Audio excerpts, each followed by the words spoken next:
नमस्कार, स्वागत है आपका बोलता हिमाचल पर। आज है 29 अगस्त 2022 और हिमाचल प्रदेश की आज की सबसे बड़ी खबरें हम आपके लिए लेकर आए हैं। हमेशा की तरह आप इस वीडियो को लाइक कर दीजिएगा। चैनल पर नहीं जुड़े चैनल को आप सब्सक्राइब जरूर करें। पेश है आज की सबसे बड़ी खबरें।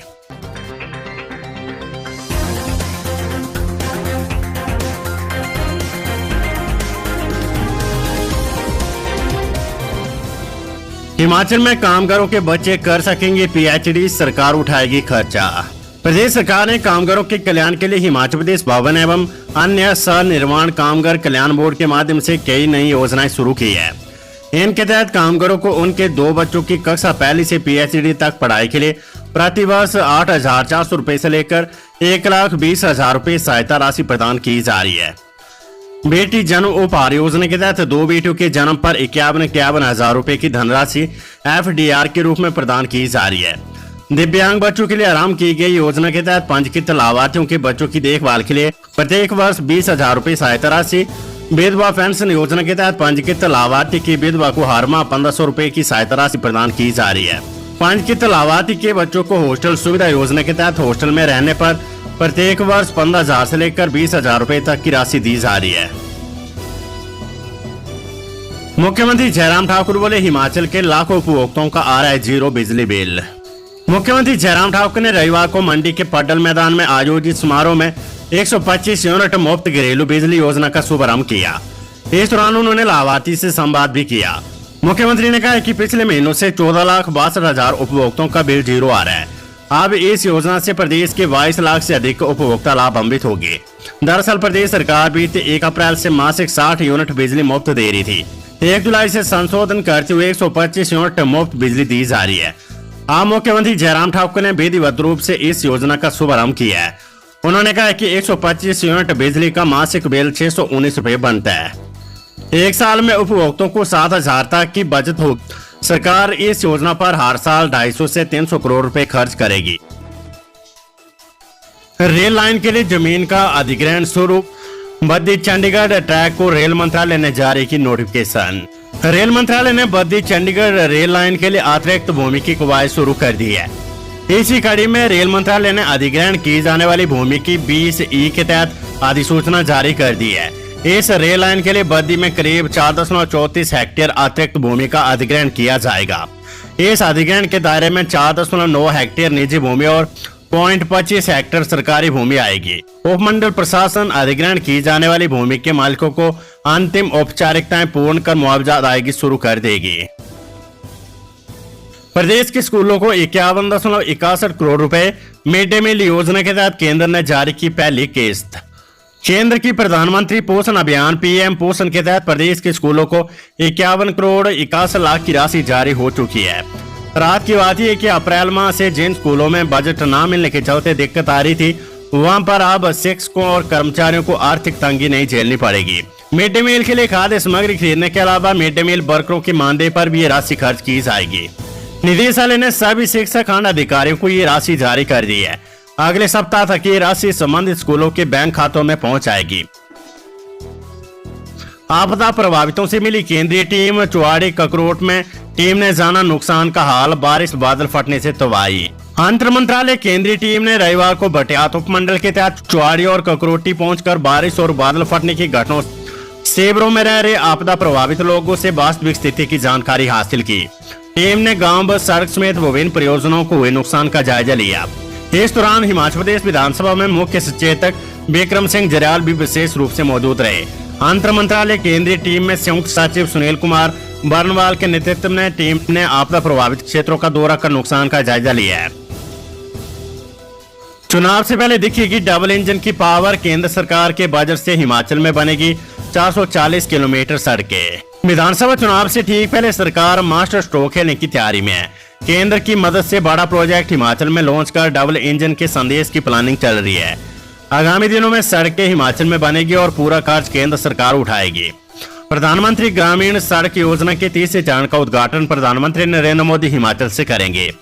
केंद्र से मंजूरी के बाद लोक निर्माण विभाग ने इस परियोजना की शुरुआत की बड़ी तैयारी की है। अंदर खाते प्रधानमंत्री नरेंद्र मोदी को बुलाने की औपचारिकताएं पूरी की जा रही है। प्रधानमंत्री के सितंबर में सिलसिलेवार कई दौरे होने वाले हैं। इनमें प्रधानमंत्री बिलासपुर में एम्स और चंबा के होली में निर्मित होली बंजोली परियोजना का उद्घाटन करेंगे। इसी कड़ी में एक और नाम प्रधानमंत्री ग्राम सड़क योजना के तीसरे चरण को भी जोड़ा जा रहा है। पीएम मोदी बोले, स्पीति क्षेत्र में आपसी सहयोग भी लोक परंपरा का हिस्सा।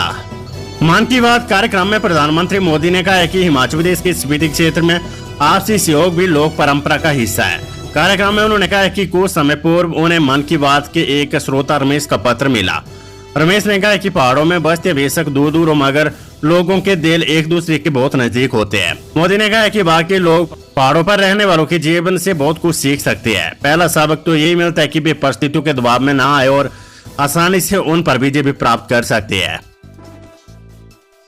हिमाचल के 76 मॉडल हेल्थ वेलनेस सेंटरों में 304 पदों को भरने की प्रक्रिया शुरू। हिमाचल प्रदेश सरकार ने 76 मॉडल हेल्थ वेलनेस सेंटरों के लिए भर्ती प्रक्रिया शुरू कर दी है। इन सेंटरों के लिए 304 पदों को स्वीकृति दी गई है। हर विधानसभा क्षेत्रों में ये सेंटर खोले जाने। इन सेंटरों में सबसे ज्यादा 152 स्टाफ नर्सों की भर्ती की जाएगी। ये भर्तियां अनुबंध आधार पर की जाएगी। वहीं 76 महिला हेल्थ वर्कर और 76 महिला हेल्थ सुपरवाइजरों की भी तैनाती की जानी है। उल्लेखनीय कि मुख्यमंत्री जयराम ठाकुर ने 68 विधानसभा व अन्य दुर्गम क्षेत्रों में मॉडल हेल्थ वेलनेस सेंटर खोलने की घोषणा की थी। ये सेंटर जिला अस्पतालों से दूर ग्रामीण क्षेत्रों में स्थापित किए जाने हैं। इनमें मरीजों को ब्लड टेस्ट से लेकर अन्य चिकित्सा सुविधा उपलब्ध होगी। प्रधान सचिव स्वास्थ्य सुभाशीष पांडे ने बताया कि वेलनेस सेंटर खोलने की प्रक्रिया शुरू हो गई है। हिमाचल में स्किन त्वचा वायरस के 1290 नए मामले। हिमाचल प्रदेश में लंपी स्किन वायरस से संक्रमित पशु की संख्या में कमी आई है। रविवार को कुल 1290 नए मामले सामने आए हैं। प्रदेश में कुल संक्रमित पशु की संख्या 31,500 तक पहुंच गई है और अभी तक कुल 825 की मौत हुई है। रविवार को 71 संक्रमित पशु की मौत हुई है। प्रदेश में ठीक हुए पशु की संख्या 870 तक रही है। माना जा रहा है कि फील्ड से रविवार के कारण जानकारी कम आई है। राज्य के पशुपालन विभाग के आंकड़ों के अनुसार शनिवार को लंपी स्किन वायरस की चपेट में कुल 3000 नए मामले आए थे। चंबा में बाढ़ आने से वे 6 मवेशी। प्रदेश में भारी बारिश का अलर्ट। हिमाचल प्रदेश के जिला चंबा के बेटियाद उपमंडल की ग्राम पंचायत कथेट में कोटीधार से लूनी नाले में आई बाढ़ में 6 मवेशी बह गए हैं। राज्य में कांगड़ा समेत कई क्षेत्रों में बादल बरसे। शिमला में भी शाम के समय बारिश हुई है। मौसम विज्ञान केंद्र शिमला ने सोमवार के लिए भी भारी बारिश का अलर्ट जारी किया है। स्थानीय लोगों और पर्यटकों को नदी नालों से दूर रहने की सलाह दी गई है। साथ ही संबंधित विभागों की ओर से समय समय पर जारी एडवाइजरी का पालन करने को कहा गया है। वहीं रविवार शाम तक हिमाचल में जगह जगह भूस्खलन के कारण 44 सड़कें बंद रही। 20 ट्रांसफार्मर और पेयजल की एक योजना भी ठप है। हालांकि जिला कुल्लू में मौसम खोलने से राज्य के किसान बागवानों को बड़ी राहत मिली है। खासकर बागवानों ने सेब का उड़ान तेज कर दिया। रविवार को चौथे दिन भी मौसम साफ रहा। परवाणु के बाद ऊना में बनेगी हिमाचल की दूसरी पुष्प मंडी। मंत्री वीरेंद्र कंवर ने की घोषणा। परवाणु के बाद हिमाचल प्रदेश के ऊना जिले में राज्य की दूसरी फूल मंडी बनाई जाएगी। ये घोषणा ग्रामीण विकास एवं पंचायती राज मंत्री वीरेंद्र कंवर ने टक्का पंचायत में किसान सम्मेलन के दौरान की है। ध्यान रहे कि जिला ऊना के किसान बड़ी संख्या में पुष्प उत्पादन से जुड़े हैं। उन्हें अपना उत्पाद बेचने में दिक्कतों का सामना करना पड़ता है। ऐसे में जिले में फूल मंडी का निर्माण सैकड़ों किसानों के लिए सौगात होगी। मंत्री वीरेंद्र कंवर ने कहा कि जल्द ऊना में फूल मंडी का शिलान्यास किया जाएगा। ऊना सब्जी मंडी का विस्तारीकरण करने के लिए भी भूमि अधिग्रहण प्रक्रिया जारी है। अधिग्रहण का कार्य पूरा होने के बाद यहां पर एक आधुनिक मंडी का निर्माण कार्य आरंभ होगा। इसके साथ ही रामपुर मंडी के निर्माण के लिए भी 2 करोड़ 50 लाख रुपए का टेंडर कर दिया गया है। उन्होंने कहा कि किसानों को कैश क्रॉप की ओर जाना होगा। उन्होंने कहा कि 1010 करोड़ का जायका प्रोजेक्ट हिमाचल प्रदेश में शुरू हो गया है। हिमाचल की ITI में दाखिले की अवधि समाप्त। शैक्षणिक सत्र में 3 नए ट्रेड शुरू।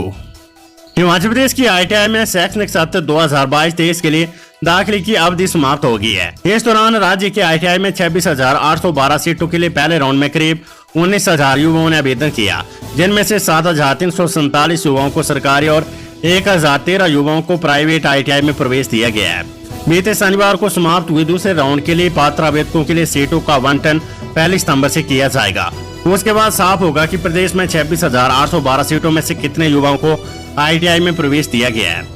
इस सत्र में राज्य के ITI में 3 नए ट्रेड शुरू किए गए हैं। इनमें solar technician, electrical technician, mechatronics व टूर एंड ट्रैवल कोर्स शामिल है, जिनमें युवा अपना भविष्य बना सकते हैं। आयुष विभाग में आयुर्वेदिक मेडिकल ऑफिसर के 100 पद भरने की प्रक्रिया शुरू। आयुष विभाग में आयुर्वेदिक मेडिकल ऑफिसर के पदों को भरने की प्रक्रिया शुरू हो गई है। आयुर्वेदिक मेडिकल ऑफिसर के 100 पदों को भरने के लिए हिमाचल प्रदेश लोक सेवा आयोग ने ऑनलाइन आवेदन आमंत्रित किया है। इसके लिए रविवार को आयोग ने अपनी वेबसाइट पर ऑनलाइन आवेदन करने के लिए लिंक उपलब्ध करवा दिया है। पात्र उम्मीदवार वेबसाइट पर उपलब्ध करवाए गए लिंक पर क्लिक कर आवेदन कर सकते हैं। आवेदन करने की अंतिम तिथि को 24 सितंबर निर्धारित किया गया है।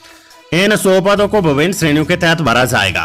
इसका ब्यौरा भी जारी कर दिया गया है। इसके तहत अनारक्षित श्रेणी में 41 पदों को भरा जाएगा, जबकि औरतों शारीरिक दिव्यांग हिमाचल प्रदेश की श्रेणी में 1 पद, स्वतंत्रता सेनानी के बच्चों की श्रेणी में 1 पद, हिमाचल प्रदेश एक्स सर्विस श्रेणी में 11 पद और AWS हिमाचल श्रेणी में 10 पद भरे जाएंगे। इसके अलावा अन्य पदों को शेष श्रेणीवार भरा जाएगा, जिसका पूरा ब्यौरा व जानकारी वेबसाइट पर उपलब्ध करवा दी गई है।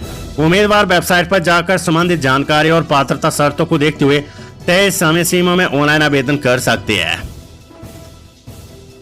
हिमाचल प्रदेश के 7 जिलों में बारिश की चेतावनी, नदी नालों से दूर रहे लोग। हिमाचल प्रदेश में बारिश का दौर अभी जारी रहेगा। मौसम विज्ञान केंद्र शिमला ने सोमवार को भी प्रदेश में बारिश का अलर्ट जारी किया है। चंबा, कांगड़ा, सोलन, सिरमौर, मंडी, कुल्लू और शिमला जिलों में भारी बारिश की संभावना जताई गई है। ऐसे में इन जिलों के लिए सरकार और प्रशासन की ओर से एडवाइजरी जारी की गई है। सरकार की ओर से जारी एडवाइजरी में कहा गया कि नदी नालों से दूर रहे। मौसम विभाग से प्राप्त जानकारी के अनुसार जोगिंद्रनगर में 15, काऊ में 9, बल्टी में 8, कसोली में 4, नादौन और पंडोह में 3 मिलीमीटर बारिश दर्ज की गई है। इसके अलावा तापमान में भी हल्की गिरावट दर्ज की गई है। राज्य आपदा प्रबंधन प्राधिकरण की ओर से जारी रिपोर्ट के अनुसार प्रदेश में मानसून के कारण हुई दुर्घटनाओं में अब तक कुल 278 लोगों की मौत हो चुकी है। इसके अलावा 508 घायल और 9 लोग लापता है। आपदा से 272 बेजुबान भी शिकार बने हैं। प्रदेश में लंपी वायरस बेकाबू, हर दिन 100 पशुओं की मौत, 30,000 से ज्यादा पशु हो चुके हैं संक्रमित। हिमाचल प्रदेश में लंपी वायरस का संक्रमण बेकाबू हो गया है। सरकार और विभाग के तमाम दावों व इंतजामों के बाद भी लंपी वायरस का संक्रमण तेजी से फैल रहा है। लंपी वायरस से हर दिन 100 से ज्यादा पशुओं की मौत हो रही है। वहीं हर दिन हजारों पशु लंपी वायरस से संक्रमित हो रही है। पशुपालन विभाग से प्राप्त जानकारी के अनुसार प्रदेश में लंपी वायरस से अब तक कुल 754 पशु लंपी वायरस से संक्रमित होने के कारण जान गंवा चुके हैं। वहीं लगभग 30,000 पशु लंपी स्किन डिजीज से संक्रमित हो चुके हैं। लंपी वायरस का संक्रमण प्रदेश के 9 जिलों में फैल चुका है। इन जिलों में शिमला, कांगड़ा, सिरमौर, ऊना, मंडी, हमीरपुर, बिलासपुर, सोलन और चंबा जिला शामिल है। पशुपालन विभाग की ओर से प्रदेश में अभी तक कुल 59,094 पशु को लंपी वायरस से बचाव के लिए वैक्सीन लगाई गई है। आदर में फंसा 1000 आंगनबाड़ी केंद्रों का भवन निर्माण। हिमाचल प्रदेश में 1000 आंगनबाड़ियों के भवन बनाने की मुख्यमंत्री जयराम ठाकुर की बजट घोषणा आदर में फंस गई है। राज्य सरकार के वित्त विभाग ने इस घोषणा को धरातल पर उतारने के लिए पूरा बजट देने से साफ इनकार कर दिया है और महज 10 करोड़ रुपए थमाए हैं। इससे तो 100 केंद्र भी नहीं बन पाएंगे। राज्य महिला एवं बाल कल्याण निदेशालय ने इस घोषणा को जमीन पर उतारने पर हाथ खड़े कर दिए है। हिमाचल प्रदेश रोपवे कॉर्पोरेशन ने भी बिना बजट के टेंडर खोलने से इनकार कर दिया है। धोखाधड़ी करके दूसरे के नाम पर लिया बैंक से लोन, पुलिस में शिकायत दर्ज। न्यू शिमला निवासी एक व्यक्ति के बैंक खाते से अज्ञात व्यक्ति द्वारा धोखाधड़ी करके लोन लेने का मामला सामने आया है। पुलिस थाना न्यू शिमला में दर्ज शिकायत में मोहित गुप्ता ने कहा है कि उसने अपने बिजनेस विस्तार के लिए वोल्वो बस खरीदने के लिए शिमला ग्रामीण बैंक क्लिनिक से संपर्क किया। बैंक ने पात्रता का पता लगाने के लिए उसके क्रेडिट स्कोर रेटिंग की जांच की, जिसमें पाया कि उसके खाते से पहले ही 2 लोन चले हुए हैं। लोन किसने अप्लाई किया, इस बारे में बैंक को भी जानकारी दी है। लोन में उक्त शिकायतकर्ता का नाम लिखा हुआ। पुलिस ने मामला दर्ज कर जांच शुरू कर दी है। विदित रहे कि शिमला में इससे पहले भी एक प्राइवेट बैंक में ऐसी धोखाधड़ी का मामला सामने आ चुका है। विद्युत नियामक आयोग, करंट लगने से मौत होने पर हिमाचल बिजली बोर्ड देगा 5 लाख रुपए मुआवजा। हिमाचल प्रदेश में करंट लगने से मौत होने पर अब बिजली बोर्ड मृतक के परिवार वालों को 5 लाख रुपए मुआवजा देगा। तत्काल राहत के तौर पर घटना होने के 3 दिन के भीतर 1 लाख रुपए दिए जाएंगे। राज्य विद्युत नियामक आयोग ने नया प्रावधान किया है। राजपत्र में बीते शनिवार को जारी अधिसूचना इस बाबत आम जनता से 1 माह के भीतर सुझाव और आपत्ति मांगी गई है। सुझाव और आपत्ति आने पर उन पर विचार कर अधिसूचना में शामिल किया जाएगा। अगर कोई सुझाव और आपत्ति नहीं आती तो 1 माह बाद ये व्यवस्था लागू हो जाएगी। पहले प्राकृतिक आपदा से मौत होने पर 4 लाख रुपए देने की व्यवस्था थी। इसमें करंट से मौत को शामिल नहीं किया गया था। चंदनान जंगल में भालू ने किया हमला, भगदड़ मचने से खाई में गिरकर भेड़ बकरियों की मौत। हिमाचल प्रदेश के शिमला जिले की रोहडू तहसील चेड़गांव चंदनान जंगल में भालू के हमले में करीब 600 भेड़ बकरियों की मौत हो गई है। भालू ने हमला रात के समय चौगान में इकट्ठा भेड़ बकरियों के झुंड पर किया। सूचना के बाद प्रशासन ने टीमें मौके पर भेजी है। सड़क से दूर होने के कारण देर शाम तक टीमें वापस नहीं आई। जानकारी के अनुसार चंदनान के जंगल में बरसील और पेखा के झटवाड़ी गांव से करीब 21 लोगों की भेड़ बकरियां चराने लाई गई थी। शनिवार रात को खुले मैदान में भेड़ बकरियों के झुंड पर भालू ने हमला बोल दिया। भालू के डर से करीब 550 भेड़ बकरियां डांग से कूद गई। इन सब की डांग से गिरने के कारण मौत हो गई है।